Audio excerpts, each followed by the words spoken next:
bienvenidos sean al Seminario Junior de Matemáticas.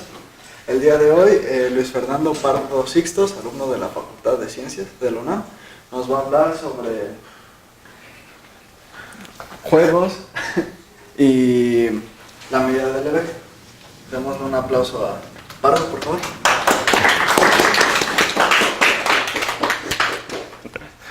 Bueno, buenas tardes. Como ya mencionaron, soy Luis Fernando Pardo Sixtos. Y hoy, para los que no leyeron el resumen, esta es una plática de teoría de conjuntos, aunque no lo diga explícitamente en el título. Y como una buena plática de teoría de conjuntos, pica el enter, vamos a hacer mención del axioma de elección. El axioma de elección en la actualidad ya ni siquiera es de si existe, si no existe, de quién cree en él o quién no cree en él. La gente lo asume cuando le es útil y cuando no, pues ni siquiera lo toma en cuenta. No es algo en lo que se esté pensando todo el tiempo. Hoy vamos a darle un giro a las cosas. Vamos a pensar que el axioma de elección no es cierto y nos vamos a dar el lujo de pensar en otro, en el axioma de determinación. Más adelante voy a decir bien qué es, pero es un axioma referente a juegos y estrategias ganadoras entre juegos de dos personas. Entonces, pues bueno, vamos a dar un par de resultados que se valen con el axioma de determinación, pero que no van a ser compatibles con el axioma de elección. Entonces, vamos a empezar por hablar un poquito de los conjuntos medibles.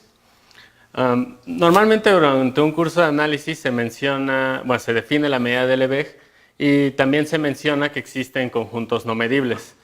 Lo que debería decirles un buen profesor es que para construir los conjuntos no medibles están usando el axioma de elección. Regularmente los que construyen en un curso de análisis son los conjuntos de Vitali, que hay una pequeña descripción de qué son. Y otra forma de construirlos de manera relativamente sencilla son los conjuntos de Bernstein. Son conjuntos tales que cualquier medible de medida positiva siempre los intersecta tanto al conjunto de Bernstein como a su complemento. Entonces, claro que como tal conjunto de Bernstein no puede ser medible. Como ya dije, las dos construcciones son fuertemente el axioma de elección y surge la pregunta ¿qué pasa si no lo asumimos? ¿Podemos demostrar esto sin el axioma de elección? ¿Pasa algo raro? ¿Hay algo más que nos diga lo contrario? Y es justo lo que vamos a hablar hoy. Entonces, antes de lanzarnos de lleno a la prueba del teorema principal, vamos a hablar un poquito de juegos y de qué es lo que yo les estoy considerando un juego. Entonces, para ello tenemos este sencillo ejemplo, el juego de NIM. Se trata de que en una mesa se tienen algún número de piedras divididas en columnas. El juego se lleva a cabo entre dos jugadores. En cada turno, el jugador correspondiente tiene que quitar una o todas las piedras de una columna. Así sucesivamente, y pierde el jugador que quite la última piedra. ¿Okay? Entonces, una variación sencilla, que vamos a jugar aquí con Marcos, aquí, es tener 35 piedras. ¿Okay? Y cada jugador se le permite tomar a lo más 4 piedras, entre 1 y 4. Entonces, pues vente, vamos a jugarlo. ¿Quieres empezar o quieres...? No, empieza tú. Chin. Entonces, empezamos con 35 piedras. Entonces, pues yo le voy a restar... Yo voy a quitar 4 y quedan 31 piedras. Pues yo le quito 2 y quedan 29. Entonces, yo le quito 3. Sigue. Yo le quito 2 y quedan 24. Le quito otra vez 3. Le quito 2, quedan 19. Le quito 3, quedan 16. Le quito 3, quedan 13. Ya le quito 2 para que queden 11. Le quito 2 y quedan 9. Y yo le resto 3, otra vez. Pues creo que ya perdí. Le quito 1. Y yo le quito 4, que quede 1. Él le tiene que quitar 1, ¿no? Entonces, Marcos perdió en este caso. Chin. Ok. Entonces, ¿qué fue lo que pasó aquí? Si ya habían visto este juego, pues ya sabrán que en el momento en el que me dijo que yo empezara, él ya había perdido. Porque pues el juego empieza en 35, entonces yo lo que estoy haciendo en cada uno de mis turnos es devolverle algo que sea congruente a 1 módulo 10. o algo, ajá, módulo 5, perdón. Entonces, ¿qué es lo que está pasando? Como siempre estoy devolviendo algo congruente a 1 módulo 5, en el último turno yo le voy a devolver algo que tiene solo una piedra y él la va a tener que quitar. ¿Ok? A esto que yo hice se le llama ejecutar o tener una estrategia ganadora. ¿Qué quiere decir? Que no importaba lo que hiciera Marcos, yo siempre iba a tener una respuesta y esa respuesta iba a asegurar que yo iba a ganar.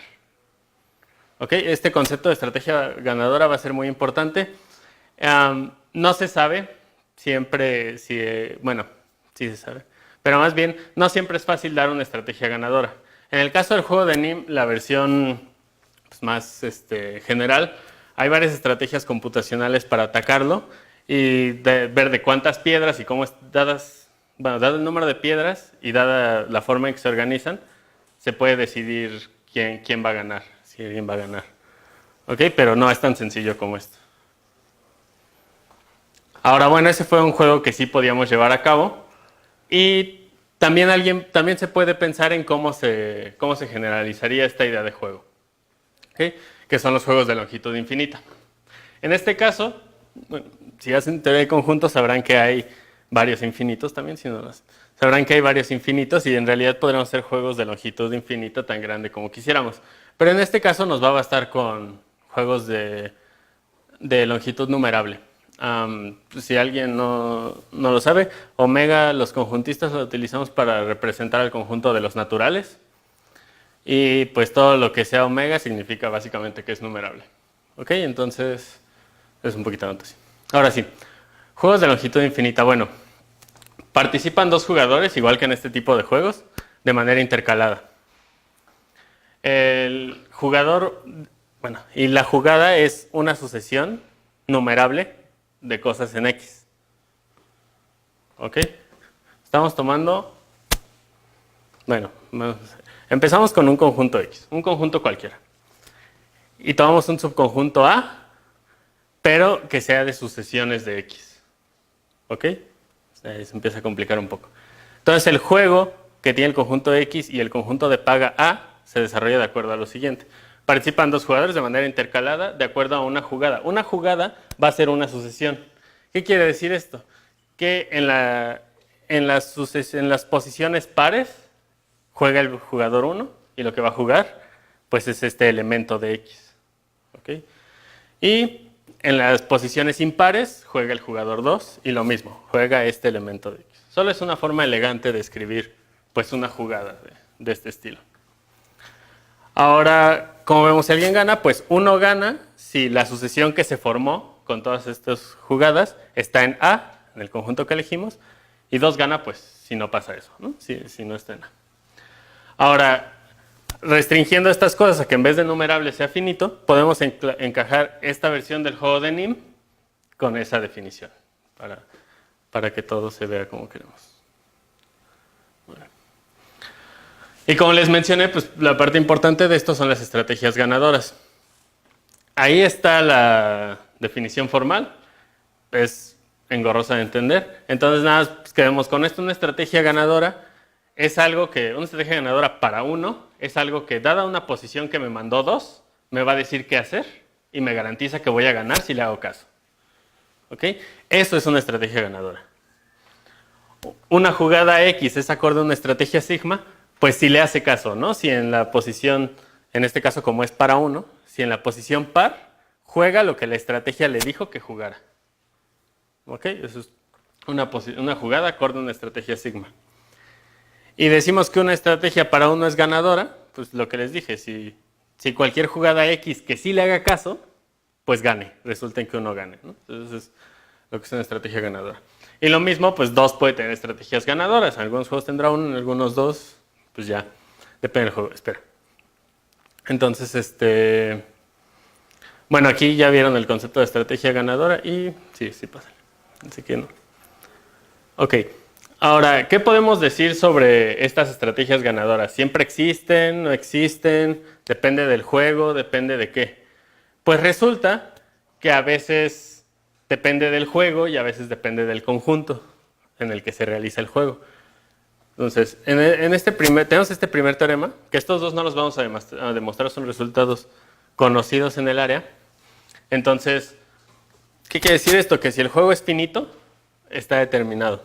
O sea, me está diciendo que yo con poder encajar este juego en la definición que yo les di de lo que es un juego, ya sé que alguien tiene estrategia ganadora. No me dice cuál es.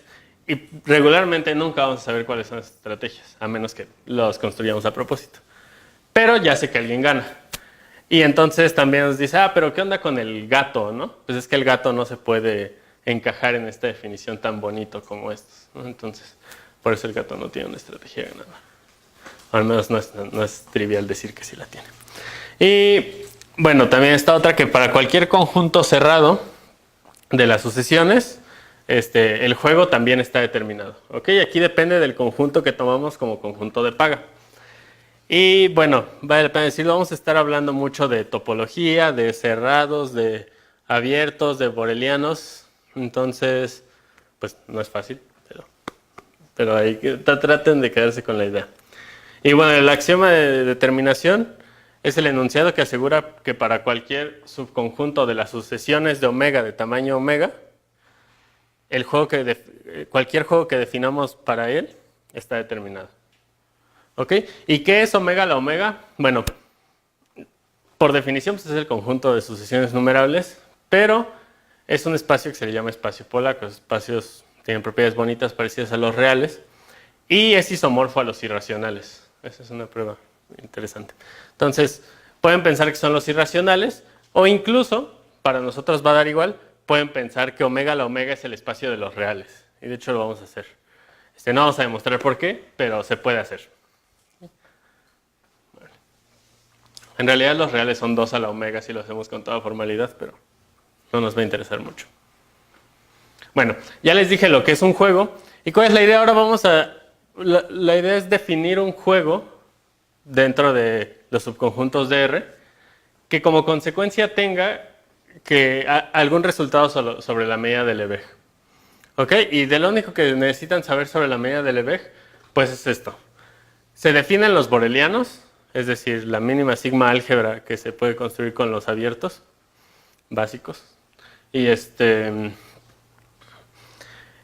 una vez que está definida en los borelianos, se puede extender a a muchos conjuntos de R, utilizando la medida interior, que es lambda con un asterisquito abajo, y la exterior, que es lambda con un asterisquito arriba, de este modo.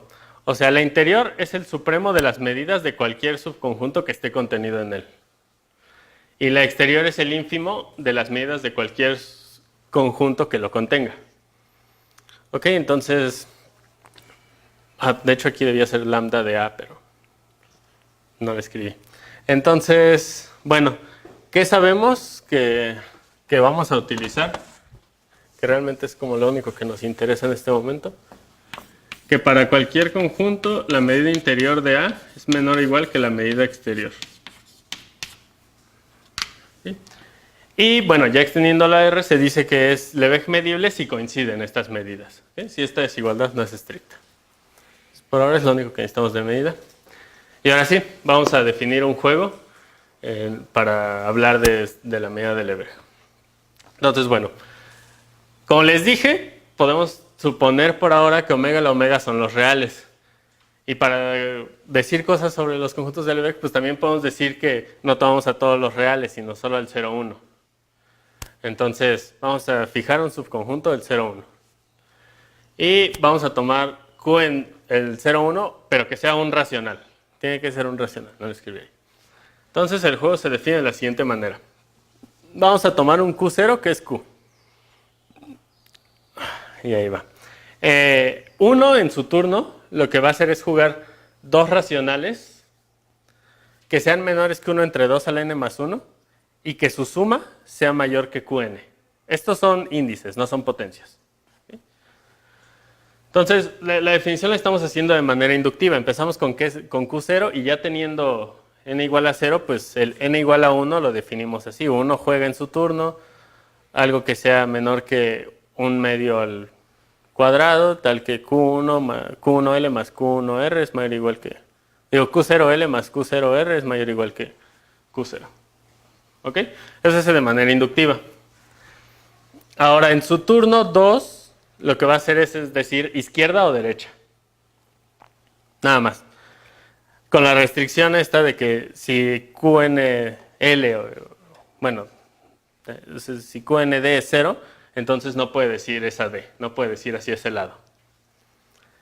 Y bueno, para que ya que jugaron los dos, QN más 1 lo definimos como el QN y DN, o sea, lo que haya jugado 2. Ahorita vamos a hacer un dibujito para que quede más claro. De hecho, los juegos regularmente se representan así. Este es el juego.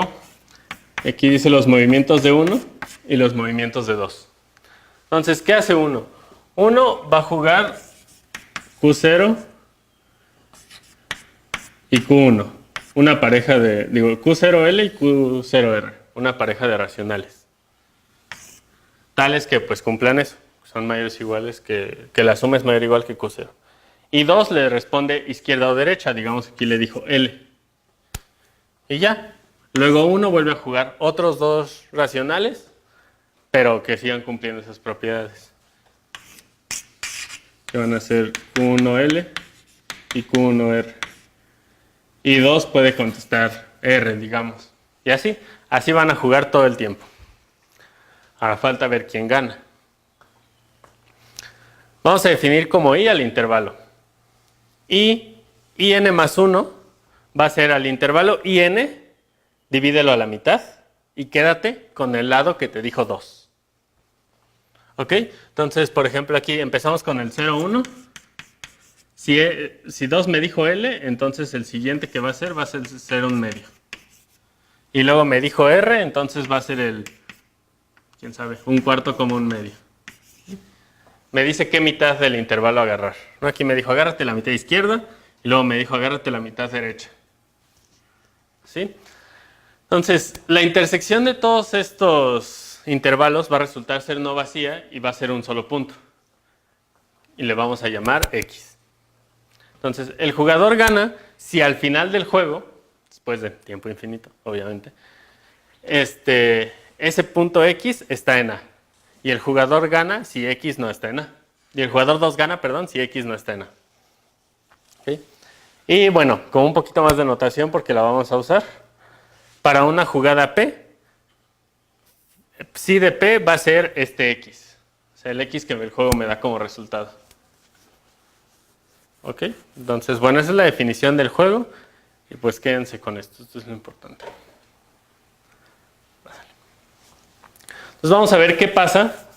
¿Qué pasa si tienen estrategia ganadora? Primero vamos a analizar el caso donde uno la tiene. ¿Ok? Entonces, pues tenemos este lema, que es lo que vamos a probar. Si uno tiene estrategia ganadora, entonces la medida interior de A es mayor o igual a Q. Para la Q que ya habíamos fijado al principio. ¿Okay? Entonces, bueno, aquí está más o menos escrita. No voy a entrar en mucho detalle porque pues, no es trivial. Y me saldría del tiempo. En realidad esto toma al menos un par de clases de posgrado, entonces no podríamos entenderlo todo, y a menos que sean muy inteligentes. Yo no pude. Entonces, bueno, empezamos con esto. Consideramos el conjunto Z.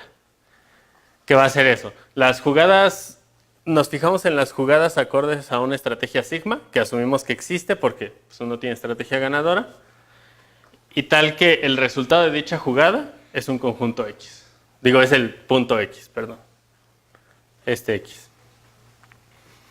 Entonces, bueno, vamos a ver que Z es cerrado, pero además es claro que Z está contenido en A. ¿Por qué Z está contenido en A? Porque estas jugadas todos son acorde a una estrategia sigma, que la estrategia sigma es ganadora para 1, y 1 ganaba si X está en A. Entonces todos estos, pues automáticamente por la definición, están en A. ¿Okay? Entonces, bueno, vamos a ver que Z es cerrado. Tomamos una sucesión de puntos en Z, que converja a X. Y lo que tenemos que ver es que X, en efecto, está en el conjunto Z. Entonces, escribí sucesión. También podemos fijar una sucesión de jugadas. Cada una de estas jugadas, la jugada PK, tiene como resultado al punto XK. ¿Ok? Y para verlo de una manera más cómoda, pueden pensar en las jugadas como ramas del árbol binario. Esta sería una jugada, esta sería otra, donde me dice, vete a la izquierda, vete a la derecha, vete a la izquierda, vete a la derecha. Y la rama total, pues identifica al punto que estamos tomando por esa jugada. Ok, entonces, ¿por qué digo eso? Porque digo, podemos tomar una subsucesión convergentes de jugadas que convergen a una jugada P y que es acorde a sigma. ¿A qué me refiero a una subsucesión convergente de jugadas? Pues bueno, si lo vemos como el arbolito, una subsucesión convergente sería que se fueran pareciendo hasta cierto punto. Por ejemplo, en algún punto todas son parecidas, todas son iguales hasta aquí. Y luego algunas se van por allá, pero solo un número finito. Y las otras siguen. Y luego otra vez, hasta aquí todas son parecidas, excepto un número finito que se va por otro lado. Pero las demás se siguen yendo juntas. Y todo esto nos va a dejar al final con una sola estrategia a la que convergen. Ok, es un poco pensar en el arbolito. No es tampoco tan fácil y tan intuitivo, pero es como la idea. Las estrategias son parecidas hasta cierto punto muy grande, todas excepto un número finito. La definición de convergencia normal. Y bueno, resulta ser que esa sucesión, el punto de convergencia de dicha sucesión es acorde a la estrategia ganadora y además la X que le corresponde a esa jugada es pues la X que queríamos, a la que queríamos llegar. Entonces bueno, Z es cerrado. Ahora, ¿cuál es la ventaja de hablar de conjuntos cerrados y abiertos? Que sí conocemos, sí está bien la medida del Lebesgue, o sea, son medibles. De hecho, la empezamos a definir con ellos. Entonces, ahora sí, pues podemos hablar de la medida de Z. Y más aún, si demostramos que la medida de Z es mayor o igual que Q, pues ya tendríamos que la medida de A, o la medida interior de A, tiene que ser mayor o igual que Q. ¿Ok? De ahí ya nos pudimos librar del interior. Entonces, bueno, vamos a suponer que no, y entonces la medida de Z es menor que Q. Entonces existe esta propiedad en las medidas de Lebesgue, que podemos tomar un abierto U que contenga Z, y tal que el abierto sigue siendo su medida menor que Q. ¿Ok? Entonces, bueno, aquí dice, la idea es tomar el lugar de 2. Ahora nosotros vamos a jugar el juego, vamos a tomar el lugar de 2 y vamos a mantener la medida de esta intersección de tal modo que sea menor que Q a la N. ¿Ok? Entonces, pues eso se cumple para N igual a 0, por nuestra suposición esta. Y otra vez inductivamente, aquí todo es inductivo. Si ya supusimos que se pudo para una N, pues entonces sigma, la estrategia ganadora, nos jugó esta. Entonces nosotros en el lugar de 2 pensamos, pues tenemos esto. Y como tenemos esto, existe una D en LR, bueno, existe una D, o sea, izquierda o derecha, tal que se cumple esa desigualdad. Y nosotros vamos a decir, pues nosotros jugamos esa D. Y pues ya, así fue como elegimos el siguiente paso. Entonces ya nos va a quedar esta identidad para cualquier N. Y bueno, y eso ya es suficiente para concluir. ¿Por qué? Porque como X es la intersección, sabemos que existe y sabemos además que está en Z y entonces está contenido en U.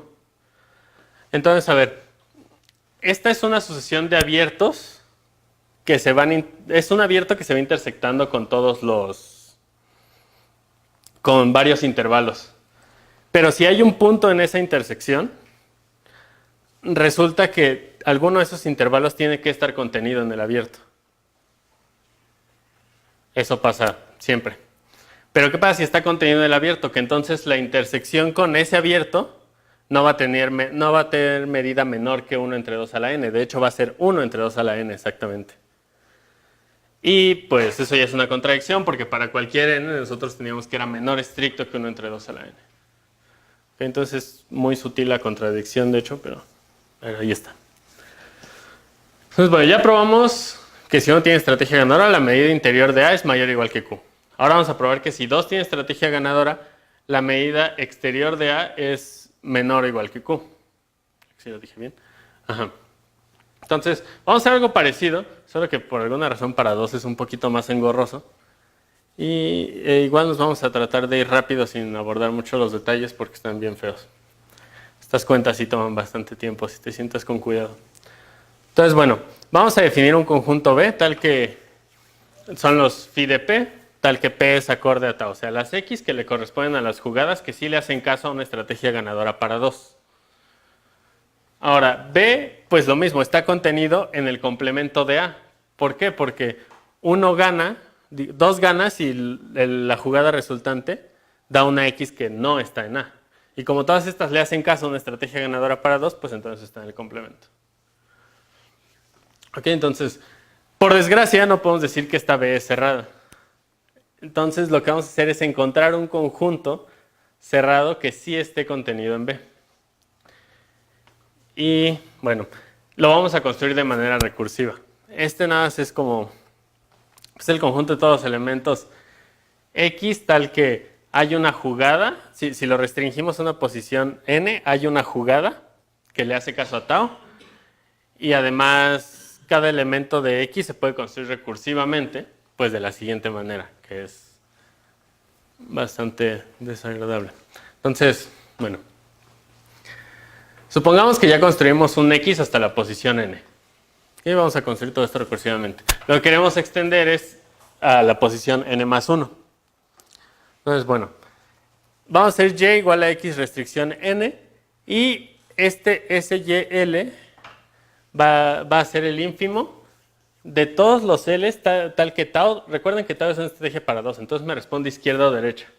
Entonces el ínfimo de los L's tal que tau me responde a la izquierda a esta jugada, que es la jugada que ya teníamos, y luego cuando uno jugó L, Q a la N menos L. QN menos L. Okay, y definimos el SYR de manera similar, pero ahora tomando el ínfimo sobre el otro lado. Okay. Esto está bien padre. Entonces, los ínfimos pueden no existir, en cuyo caso realmente no nos va a importar y no los vamos a tomar en cuenta para extender a nuestra condición. Entonces vamos a asumir que existen. Y si existen, se cumple esto. Esta pequeña desigualdad que después nos va a resultar útil.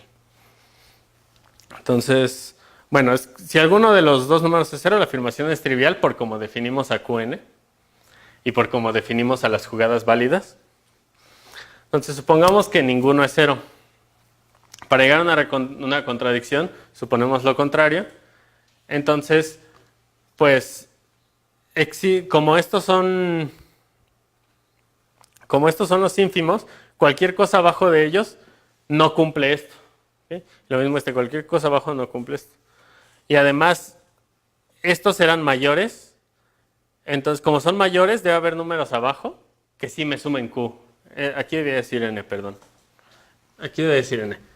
Pero, o sea, esta suma es mayor que Qn. Entonces, hay dos cosas abajo de estos que sí me suman Qn, ¿no? Pues es la suma. Entonces, tomamos la posición de 1 y jugamos esa pareja. Ahora, ¿qué me debe responder tau? Recuerden que tau es una estrategia ganadora para 2. Entonces, por la definición del segundo, me debería contestar izquierda. ¿Por qué? Porque este está abajo de esto. Entonces, si ya está abajo de esto, como este es el ínfimo, pues tau responde izquierda en vez de derecha. Pero por otro lado, el otro Q, el QR o el QL está abajo de este.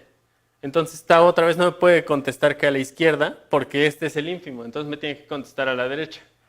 Pero entonces tau ya no sabe qué hacer, ¿no? Porque me debía contestar izquierda y me debía contestar derecha y pues, no puede hacer nada.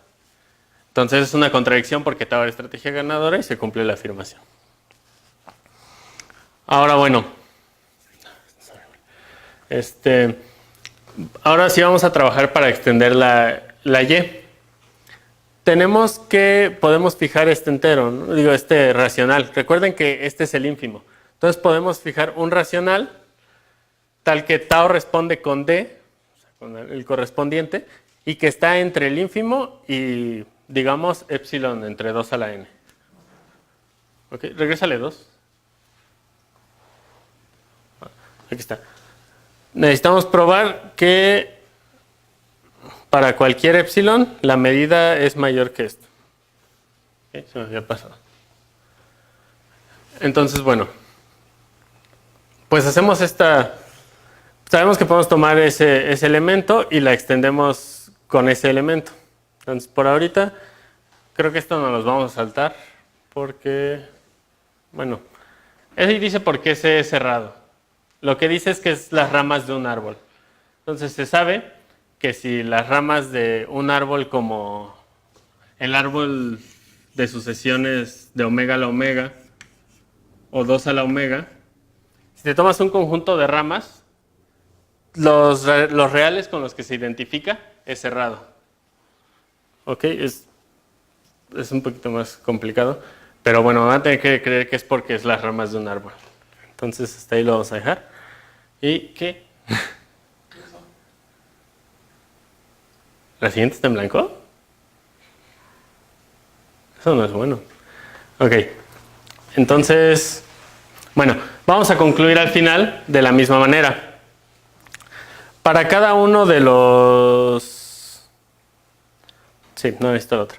Entonces, para cada uno de los Qs se va a cumplir... Para cada uno de los IN se va a cumplir algo de este estilo.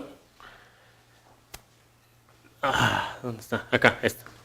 Para cada uno de los Us se va a tener una desigualdad de este estilo. Entonces, si nos tomamos el complemento de la U, complemento de la clausura, otra vez nos va a quedar como que en vez de este menor, se va a cambiar por este mayor. Y en cada paso vamos a poder ir acotándolo de esta manera. Aquí, por ejemplo, lo acotamos con epsilon. En el siguiente paso lo acotaríamos con epsilon entre 2. En el siguiente con epsilon entre 2 a la 2. Y así sucesivamente. De tal modo que se va a cumplir esta desigualdad. Y como se cumple esa desigualdad y B era de cierta forma el complemento de U, pues se va a cumplir esta otra desigualdad. Que lambda de U entre I a la n más 1 es menor que 1 entre 2 a la n más 1 menos Q a la n1. Recuerden que Q a la n es un racional positivo. Entonces, pues va a ser menor, es lo importante. Está bien. Regrésalo. Y pues se concluye de la misma manera que para 1. Estamos intersectando cosas que tienen tamaño menor que 1 entre 2 a la n más 1. Y a final de cuentas nos va a quedar un elemento aquí. Pero si queda un elemento aquí, hay un intervalo que está contenido. Ok, entonces en realidad la medida no puede ser menor, tendría que ser igual y eso es una contradicción. Marcos, ahora sí conviene.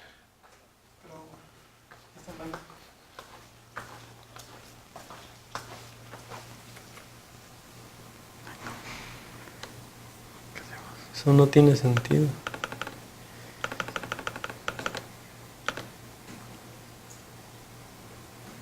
Disculpen un momento.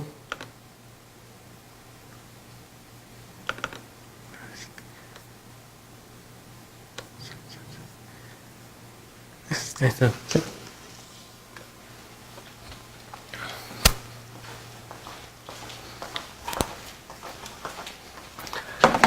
Ahora, ¿qué podemos concluir? Del lema 1 nos decía, si uno tiene estrategia ganadora, la medida interior de A es mayor o igual que Q. Y del lema 2 tenemos esto, a resumidas cuentas. ¿Okay? Entonces, ¿qué pasa si asumimos que este juego está determinado? O sea que alguien tiene estrategia ganadora para cualquier Q. Entonces, pues resulta que una de estas dos opciones siempre va a pasar para cualquier Q que sea un racional. Entonces, supongamos que este conjunto A pues no era medible. Entonces resultaría que esta es una desigualdad estricta. Por la densidad de los racionales, pues hay un Q aquí en medio. Entonces tendríamos, por el lema, como estamos asumiendo que el juego está determinado, pasa una de las dos. Si pasa esta, pues ¿qué quiere decir? Que la medida interior es mayor o igual que Q, pero aquí era menor. Entonces es una contradicción. Y lo mismo acá. Si pasa esta, pues resulta que la medida exterior era menor o igual que Q, pero aquí era mayor.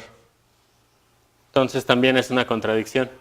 Entonces, ¿qué nos dice? Para este conjunto, si asumimos que para este conjunto A todos los juegos de este tipo están determinados, esta desigualdad no puede ser estricta. ¿Qué quiere decir? Que tiene que ser igual. ¿Y eso qué quiere decir?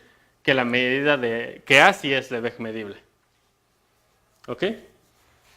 Entonces, pues si además de que está determinado para este A y para toda Q, asumimos que está determinado para cualquier subconjunto del 0, 1 y para cualquier Q, entonces podemos concluir que todo subconjunto de R es Lebesgue medible.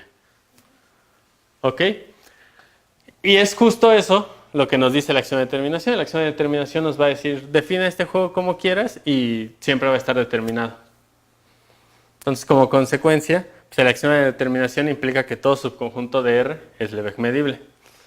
¿Y qué otra consecuencia tiene?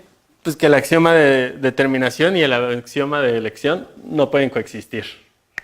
Entonces, pues ni siquiera es que no usemos que solo se ignore la acción de elección, sino que de verdad no puede estar en este mundo, en un mundo donde se cumple la acción de determinación.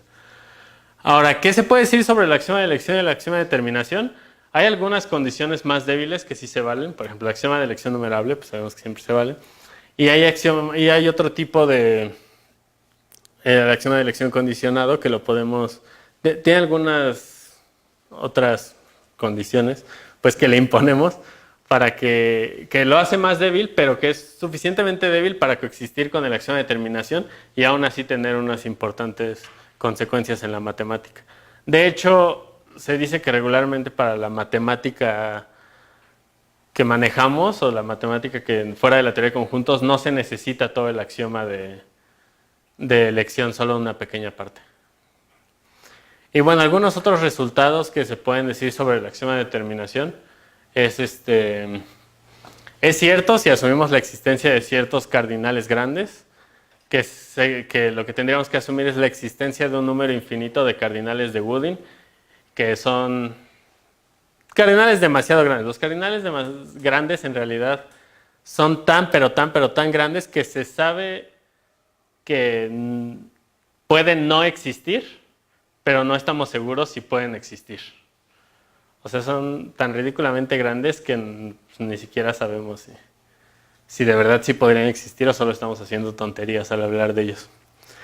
Es cierto el axioma de determinación si lo restringimos a los subconjuntos borelianos de omega a la omega. Este es una consecuencia del teorema de Gale-Stewart. El teorema de Gale-Stewart nos dice que la acción de determinación se vale para conjuntos abiertos y cerrados. ¿Okay? Entonces, bueno, además, hablando de Gale-Stewart, este tipo de juegos, hay quien les llama de Gale-Stewart. ¿Qué significa esto?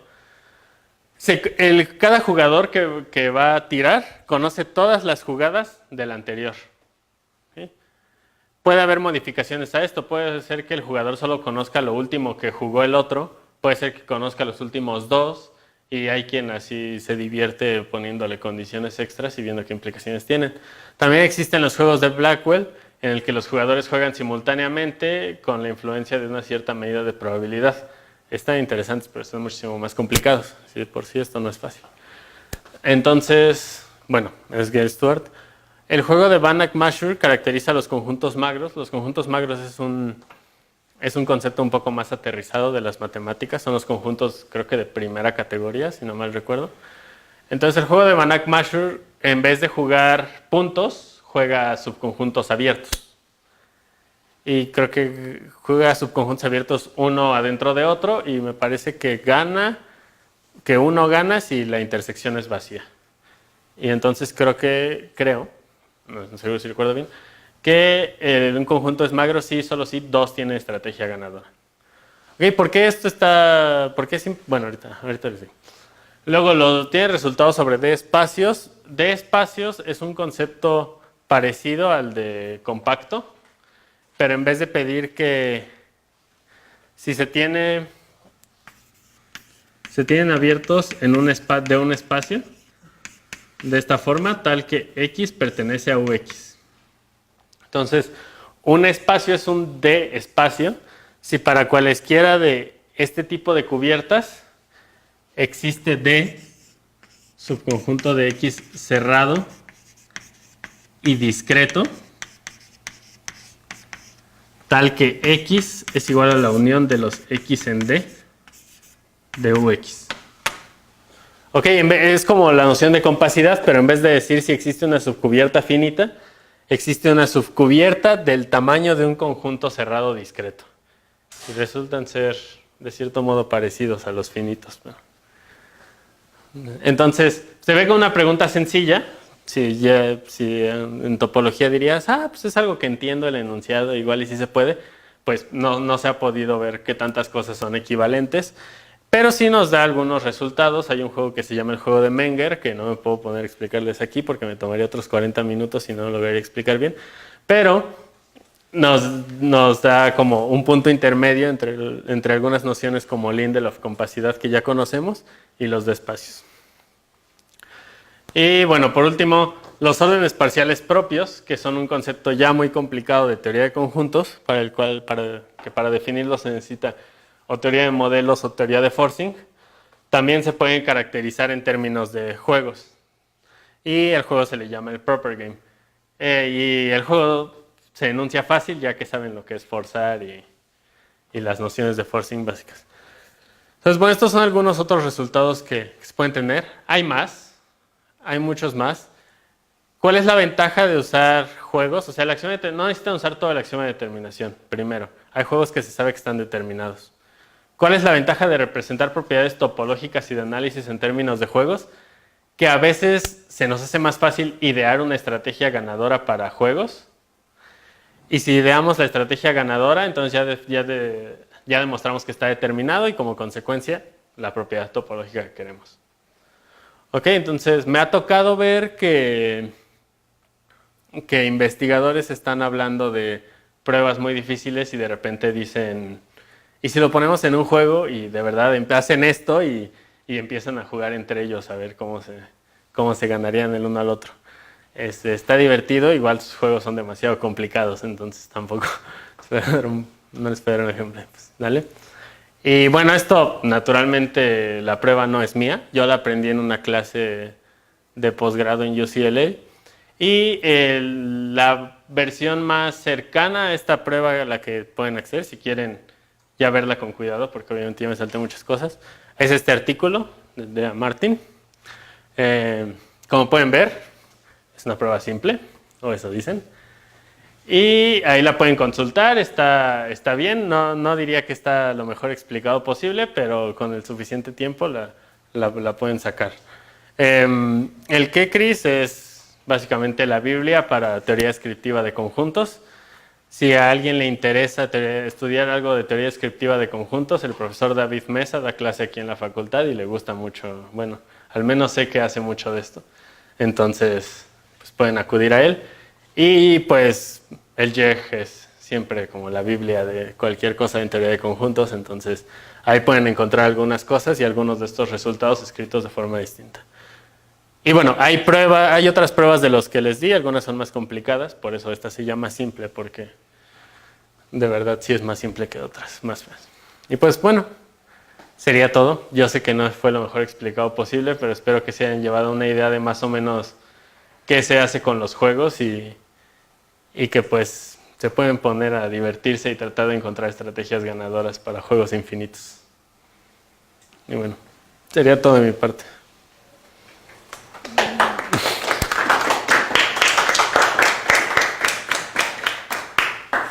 ¿Alguna pregunta o algo?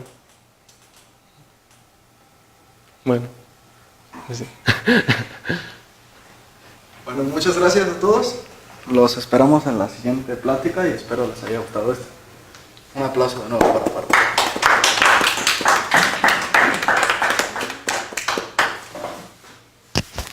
Pues ya vamos.